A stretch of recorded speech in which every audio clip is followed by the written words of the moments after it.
మీకు నచ్చే భోజనం మీ బడ్జెట్లోనే మీ అతిథులకు మా భోజనాలతో కడుపు నింపి సత్కరించండి.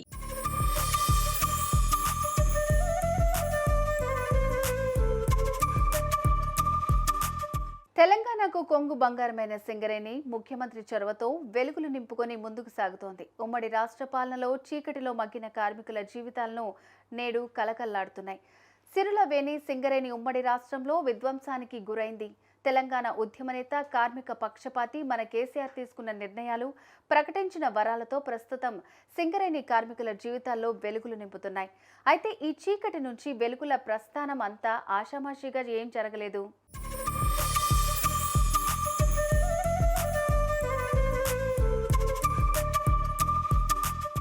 తెలంగాణ వస్తే కరెంటు ఉండదని, బతుకులు చీకటిమయమవుతాయన్న వెక్కిరింపులకు ధీటైన సమాధానమిస్తూ విద్యుత్ రంగంలో విప్లవం సృష్టించారు సీఎం కేసీఆర్. రాష్ట్రం ఏర్పడి అధికారంలోకి వచ్చి 6 నెలలు గడవక ముందే కరెంటు కష్టాలను తీర్చారు. ఇందులో కీలక పాత్ర పోషించిన సంస్థ సింగరేణి సంస్థ. రాష్ట్ర అవసరాలకు 12% విద్యుత్ను సమకూరుస్తున్న ఈ సంస్థ థర్మల్ పద్ధతిలోనే కాక సోలార్ పద్ధతిలోనూ విద్యుత్ను ఉత్పత్తి చేస్తూ తెలంగాణ అభివృద్ధిలో తన వంతు బాధ్యతను సమర్థవంతంగా నిర్వహిస్తోంది. కష్టపడి సాధించుకున్న తెలంగాణ స్వయం పాలనలో సింగరేణి వెలుగులు వెరజిమ్ముతూ ముందుకు సాగుతోంది. ఈ సందర్భంగా కేసీఆర్ చూపుతున్న చొరవ నిజంగా అభినందనీయం. కార్మిక పక్షపాతిగా ఆయన కార్మికుల సంక్షేమం కోసం తీసుకుంటున్న చర్యలు సింగరేణి వ్యాప్తంగా చరిత్ర సృష్టిస్తున్నాయి. ఉద్యోగాల కల్పన, సింగరేణి విస్తరణ కోసం కేసీఆర్ తయారు చేసిన విజన్ చరిత్రలో నిలిచిపోతోంది.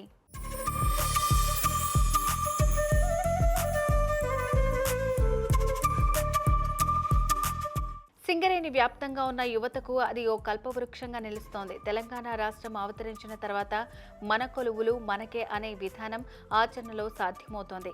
రాష్ట్రంలోని తొలిసారిగా ఎక్కువ ఉద్యోగ అవకాశాలు కల్పించి నిరుద్యోగులకు తెలంగాణ రాష్ట్ర సాధన తర్వాత తొలి ఉద్యోగ ఫలితాలను అందించి కలలను సాకారం చేసిన ఘనత సింగరేణి సంస్థకే దక్కింది. అందుకే సీఎం కేసీఆర్ సింగరేణి కార్మికుల సమస్యలను తెలిసిన వ్యక్తిగా వారి సమస్యల పరిష్కారం కోసం అనేక పథకాలు ప్రవేశపెట్టారు. దేశంలో ఏ ప్రభుత్వ రంగ సంస్థ కూడా చేపట్టని విధంగా సింగరేణిలో సంక్షేమ పథకాలు అమలవుతున్నాయి.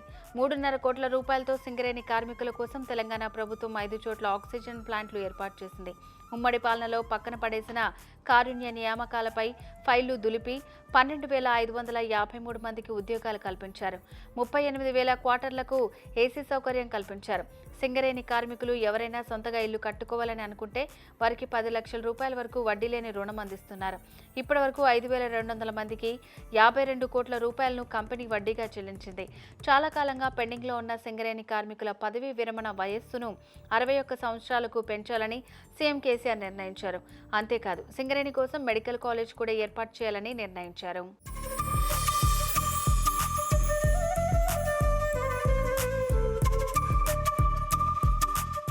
సంస్థలో 3 నోటిఫికేషన్లు ఇచ్చి 2,700 మందికి ఉద్యోగాలు కల్పించింది. ఇంటర్నల్ నోటిఫికేషన్లతో మరో 1000 మంది యువతకు, పెండింగ్లో నానుతున్న 3,000 మందికి డిపెండెంట్లకు కేవలం 2 ఏళ్ల కాలంలోనే ఉద్యోగాలు కల్పించింది.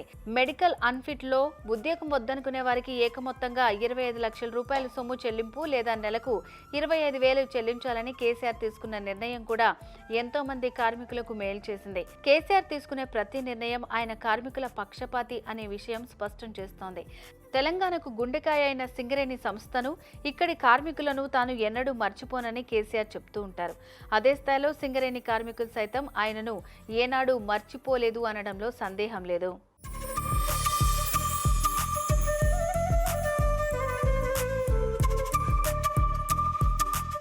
సీఎం కేసీఆర్ అధికారంలోకి రాగానే ఇచ్చిన 24 గంటల విద్యుత్ హామీలో సింగరేణి సంస్థ కీలక పాత్ర పోషిస్తోంది. సింగరేణి అంటే కేవలం బొగ్గు ఉత్పత్తి మాత్రమే కాదు, ఆ బొగ్గుతో నడిచే థర్మల్ పవర్ ప్లాంట్లను నిర్మించి సక్సెస్ఫుల్గా రన్ చేస్తోంది. 2010లోని ఉమ్మడి రాష్ట్రంలో సింగరేణి థర్మల్ పవర్ ప్లాంట్ నిర్మాణానికి పునాదులు పడ్డా నిర్మాణ పనులు మాత్రం ముందుకు కదలలేదు. దీంతో తెలంగాణ రాష్ట్రం ఏర్పడ్డాక సీఎం కేసీఆర్ ఈ పవర్ ప్లాంట్పై దృష్టి పెట్టి పనులు వేగవంతం చేశారు. 2016 సెప్టెంబర్లో 1,200 మెగావాట్ల విద్యుత్ ఉత్పత్తి సామర్థ్యంతో మంచిర్యాల జిల్లా జైపూర్ వద్ద సింగరేణి థర్మల్ పవర్ ప్లాంట్ ప్రారంభమైంది. 2016 నుంచి విద్యుత్ ఉత్పత్తి ద్వారా సింగరేణి సంస్థకు ఏటా 500 కోట్లకు పైగా లాభాలు ఆర్జిస్తూ పర్యావరణ హిత విద్యుత్ ఉత్పత్తి సంస్థగా గుర్తింపు పొందుతోంది జైపూర్ పవర్ ప్లాంట్. ఇప్పటికే 1,200 మెగావాట్ల విద్యుత్ ఉత్పత్తి కెపాసిటీతో తెలంగాణ రాష్ట్ర విద్యుత్ వినియోగంలో 12% పైగా సమకూరుస్తూ ముఖ్యమంత్రి కేసీఆర్ సూచనతో మరో 800 మెగావాట్ల super critical thermal power plant ఏర్పాటుకు సన్నాహాలు చేస్తుంది. దీని ద్వారా ఎస్టీపీపీ కెపాసిటీ 2000 మెగావాట్లకు చేరుకోనుంది.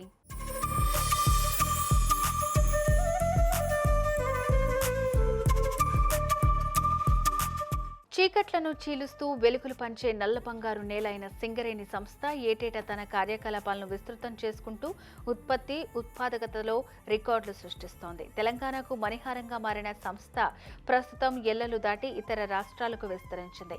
రాష్ట్రం ఏర్పడ్డాక సింగరేణి కాలరీస్ కంపెనీ గడిచిన 9 ఏళ్లలో అద్భుతమైన ప్రగతిని సాధించి రాష్ట్రంతో పాటు దేశంలోని ప్రభుత్వ రంగ సంస్థలకు తలమానికంగా నిలిచింది. సింగరేణి కార్మికులకు ప్రభుత్వం బోనస్ ప్రకటిస్తోంది. గతంలో 30% ఇచ్చే బోనస్ ను ఇప్పుడు 32% పెంచారు. గత ఆర్థిక సంవత్సరంలో విధులు నిర్వర్తించిన 46,326 మంది సింగరేణి ఉద్యోగులకు ఈ బోనస్ ను దీపావళికి అందించారు. ఒక్కో కార్మికునికి సుమారు ₹1,50,000 బోనస్ లభించిందంటే సంస్థ పురోగతి ఏ స్థాయిలో ఉందో అర్థం చేసుకోవచ్చు.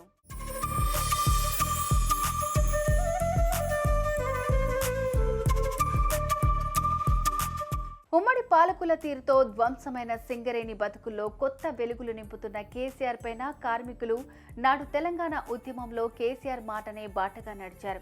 తెలంగాణ ఉద్యమంలో కార్మికులు చూపిన పోరాట స్ఫూర్తి అద్భుతం. యావత్ తెలంగాణకే వారు ఆదర్శంగా నిలబడ్డారు. ఢిల్లీ పీఠం సైతం కదిలించే పోరాటాలకు వేదికైంది సింగరేణి. ఈ సందర్భంగా ఉద్యమ నేత కేసీఆర్తో భుజం కలిపి నడిచారు సింగరేణి కార్మికులు. అప్పుడు ఇప్పుడు ఎప్పుడు కేసీఆర్తోనే ఉంటారు.